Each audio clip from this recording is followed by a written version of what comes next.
नमस्कार, आप देख रहे हैं 4 PM। मैं हूं आपके साथ सिमरन। महाराष्ट्र और झारखंड में विधानसभा चुनाव होने वाले हैं, जिसको लेकर सभी पार्टियां चुनाव मैदान में डट गई हैं और चुनाव प्रचार कर रही हैं। बीजेपी नेता ताबड़तोड़ रैलियां कर रहे हैं। वहीं किसी भी तरह चुनाव जीतने के लिए बीजेपी नेताओं ने अपनी भाषा के स्तर को इतना गिरा दिया है जिसकी कभी कल्पना भी नहीं की जा सकती थी।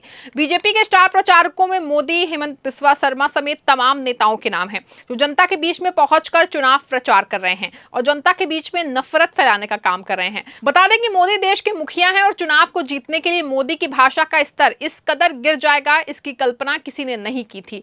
मोदी अपने पद की गरिमा को तार तार करते हुए अब बेटी पर पहुंच चुके हैं। लोकसभा चुनाव में मंगलसूत्र, भैंस समेत तमाम अनर्गल बयानबाजी के बाद लोगों के मन में था कि मोदी के भाषा का स्तर अब इससे अधिक नहीं गिरेगा, लेकिन झारखंड में चुनावी जनसभा को संबोधित करते हुए मोदी के भाषा का स्तर इतना गिर गया है कि उन्होंने विपक्ष पर बिना कुछ सोचे समझे ऐसा बोल दिया कि ये लोग आपकी बेटी छीन लेंगे। वहीं सोचो, जब किसी देश के मुखिया की भाषा का स्तर इतना गिर सकता है तो उनके नक्शे कदम पर चलने वाले नेताओं की भाषा तो और खराब होगी। आपको बता दें कि असम के मुख्यमंत्री हेमंत बिस्वा शर्मा ने बयान देते हुए बाबरी और बाबर का जिक्र करते हुए कहा कि ये बाबरी और बाबर आपकी बेटी छीन रहे हैं। देश में हिंदू खतरे में है। वहीं जिन राज्यों में आपकी सरकार है वहां पर आपको हिंदुओं के खतरे से बाहर लाने के लिए क्या कदम उठाएगा? आपकी 11 सालों से केंद्र में सरकार है, लगातार दूसरी बार उत्तर प्रदेश और लगातार तीसरी बार असम और लगातार मध्य प्रदेश में आपकी सरकार है, राजस्थान में आपकी सरकार है, तो आपने हिंदुओं के लिए क्या किया? बीजेपी नेता सिर्फ वोट की राजनीति के लिए हिंदू हिंदू करते हैं और उनकी ही पार्टी के तमाम नेता टोपी लगाकर मुसलमानों के बीच में जाकर वोट मांगते हैं। वहीं सभी जगह बीजेपी की सरकार है, वहां पर भी हिंदू खतरे में है, तो मोदी सहित सभी मुख्यमंत्रियों को इस्तीफा दे देना चाहिए। आपकी लगातार सरकार होने के बावजूद भी हिंदुओं के उत्थान के लिए आपने क्या किया? आपने नफरती भाषण देकर हिंदुओं के बेवकूफ बनाकर उनका वोट लेने का काम किया है। बीजेपी नेताओं के भाषण का स्तर इतना गिर जाएगा किसी ने सोचा भी नहीं था। बता दें कि मोदी ने देश के साथ अपने पद की गरिमा का भी अपमान किया है। उनको देश की जनता से माफी मांगनी चाहिए और उनके बयान का जवाब जनता को महाराष्ट्र और झारखंड के चुनाव में करारी हार दिलाकर उनकी बोलती बंद कर देनी चाहिए।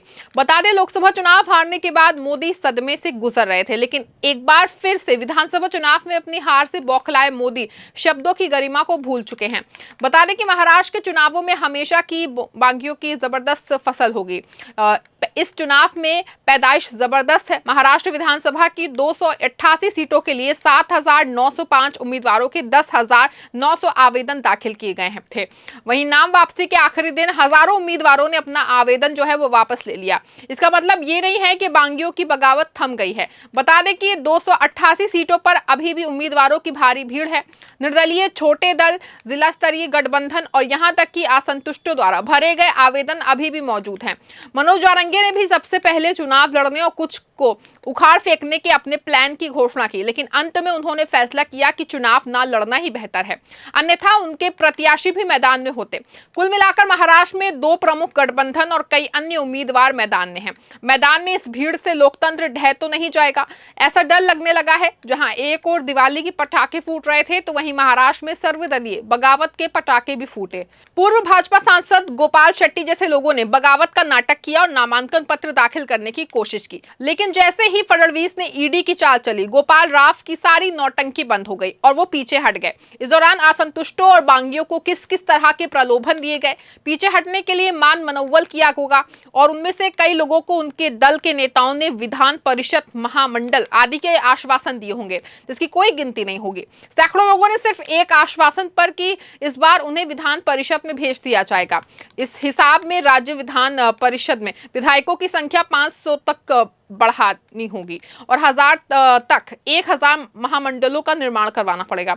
लोकतंत्र अब चुनावों तक ही सीमित है और चुनाव अब आम आदमी की पहुंच में नहीं रह गए हैं। चुनाव जनता के नाम पर सभी द्वारा की जाने वाली सार्वभौमिक रूप से स्वीकृति राष्ट्रीय धोखाधड़ी है। इस धोखाधड़ी की ये तस्वीर गढ़ रहे हमारे राजनेता लोकतंत्र और चुनाव को कितनी गंभीरता से लेते हैं, ये इस धोखाधड़ी से यही पता चलता है। लोकतंत्र का जन्म किसी कानून की किताब या अदालत में नहीं होता, बल्कि ये जनता की इच्छा से लिखता है। लेकिन जनता की इच्छाओं को कुचला जा रहा है। जनता की इच्छा पर पैसे और लालच द्वारा हमला किया जाता है और अंततः सारा लोकतंत्र बर्बाद हो जाता है। विश्वासघात से बनी सरकारें पुलिस तंत्र पर इस्तेमाल कर चुनाव से डराने धमकाने का रास्ता अपनाती नजर आ रही हैं और चुनाव आयोग मूक दर्शन बना हुआ है। बता दें, भारतीय चुनावों में पाखंड और कदाचार को लेकर के चुनाव आयोग गंभीर नहीं है। आज की सरकार तो इस पर कभी गंभीर नहीं थी। झारखंड में केंद्रीय गृह मंत्री अमित शाह ने कहा कि चाहे कुछ भी हो, समान नागरिक संहिता लाएंगे। हमें गृह मंत्री से कहना है कि चुनाव आयोग जैसे संवैधानिक निकायों को पहले कानून के अनुसार कार्य करने के लिए कहे। जो कानून है उसका पालन आप करवा नहीं सकते, कानून का पालन नहीं कर सकते और चले हैं समान नागरिक कानून का शिव धनुष उठाने। रश्मि शुक्ला को गैर कानूनी तरीके से महाराष्ट्र के पुलिस महानिदेशक के रूप में बिठाया गया और फडणवीस और अन्य ने उन्हें चुनाव के सूत्र सौंपे। विपक्ष की बार बार आवाज उठाने के बाद कल चुनाव आयोग ने फडणवीस की लाडली ताई साहब को पद से दूर किया। किसी भी लोकतंत्र में चुनावों का अद्वितीय महत्व है और इसकी निगरानी और नियंत्रण एक निष्पक्ष और सक्षम प्रणाली द्वारा किया जाना चाहिए। क्या आज भी हमारे देश में ऐसी निष्पक्ष व्यवस्था कायम है? अगर चुनाव निष्पक्ष तरीके से नहीं हुए तो बाकी संस्थाओं की क्या कहें? चुनाव एक गर्मा गर्म बाजार बन गया है। सबके विचार जहर की तरह उबल रहे हैं। वहीं इसमें ना तो राष्ट्र का हित है और ना ही महाराष्ट्र का हित है। चुनाव लड़ना है और इसी इशरिया से लोग चुनाव लड़ने के लिए मैदान में उतरे हैं। विचार आदि गर्त में चले गए। उम्मीदवार क्या बात करें, यहाँ थोक में दल बदल और बगावत होती रहती है। उम्मीदवारों की भीड़ उसी तरह की है जिस तरह से 200 कांस्टेबल पदों के लिए लाखों बेरोजगार आवेदन करते हैं और भर्ती के स्थान पर या साक्षात्कार के समय भारी धक्का मुक्की होती है। वैसे ही महाराष्ट्र विधानसभा की 288 सीटों के लिए हजारों बेरोजगारों के आवेदन आए हैं। उससे पहले लाखों लोगों ने अपने पार्टी दफ्तरों में इंटरव्यू दिए, फिर उसमें से जो फेल हो गए वो नाराज बांगी मैदान से उतरे। इनमें से कुछ ईमानदार होते हैं, लेकिन बांगियों के शोर में ईमानदारी खो जाती है। फिर भी वापसी का दिन शांति से बीत गया। अब अखाड़े के पहलवानों का भविष्य जनता तय करेगी। बता दें, ये माना जा रहा था कि महाराष्ट्र की लड़ाई में भारतीय जनता पार्टी के लिए सबसे मुश्किल मराठा आरक्षण आंदोलन के चलते मराठाओं की नाराजगी हो सकती है। फिर जब मराठा आरक्षण की अलख जगाने वाले जो है जारंगी पाटिल ने अपने प्रत्याशी खड़े करने की घोषणा कर दी तो एक बार ऐसा लगा कि अब तो कांग्रेस, शिवसेना और एनसीपी को नुकसान होना तय है। बदलते घटनाक्रम में अब पाटिल ने अपने प्रत्याशियों को हटा दिया और मराठों को अपने विवेक के आधार पर किसी को भी वोट देने की अपील कर दी है। देखने में तो ऐसा लग रहा है कि ये बीजेपी के लिए खुशखबर है, पर वास्तव में ऐसा नहीं है। कांग्रेस और शिवसेना और एनसीपी भी इसे अपने लिए एक खुशखबरी भी मान रही हैं। क्या ऐसा संभव है कि जारंगी पाटिल का मैदान में हटन दोनों ही गठबंधनों के लिए फायदेमंद होगा? आइए जानते हैं कि पाटिल के फैसले से किसे फायदा हो सकता है और किसको नुकसान हो सकता है। आपको बता दें कि मराठा समुदाय महाराष्ट्र की जनसंख्या का लगभग 32% है। जारंगी पाटिल के नेतृत्व में चलने वाला मराठा आरक्षण आंदोलन के चलते ऐसा माना जा रहा था कि महाविकास अघाड़ी को बहुत फायदा होने वाला है, जैसे कि अभी कुछ महीने पहले हुए लोकसभा चुनावों में देखा गया था।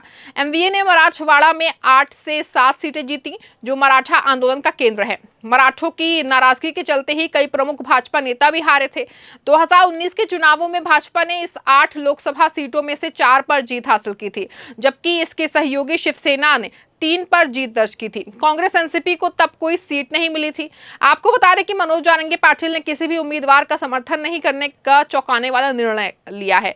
पहले उन्होंने अपने उम्मीदवार उतारने का निर्णय लिया, फिर उसे भी बदल दिया और उन्होंने मराठा समुदाय से अपील की कि वे केवल उन उम्मीदवारों को हराने के उद्देश्य से मतदान ना करें जो आरक्षण का विरोध करते हैं। उन्होंने यहां तक कहा कि मराठा आरक्षण की मांग का समर्थन करने वाले भाजपा नेताओं को वोट देने के लिए लोग स्वतंत्र हैं।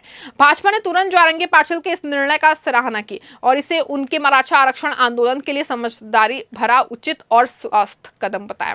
हालांकि ये महायुति के लिए केवल ख्याली पुलाव भर है। मराठे कभी भी बीजेपी का वोटर नहीं रहे हैं। पिछले सभी चुनाव बीजेपी ओबीसी वोटर्स की बदौलत चुनाव जीतती रही है। इस बार भी बीजेपी के लिए ठीक यही रहेगा कि चुनाव में मराठे, पिछड़े, दलित वोट बढ़ जाएंगे, जैसे कि हरियाणा में हुआ।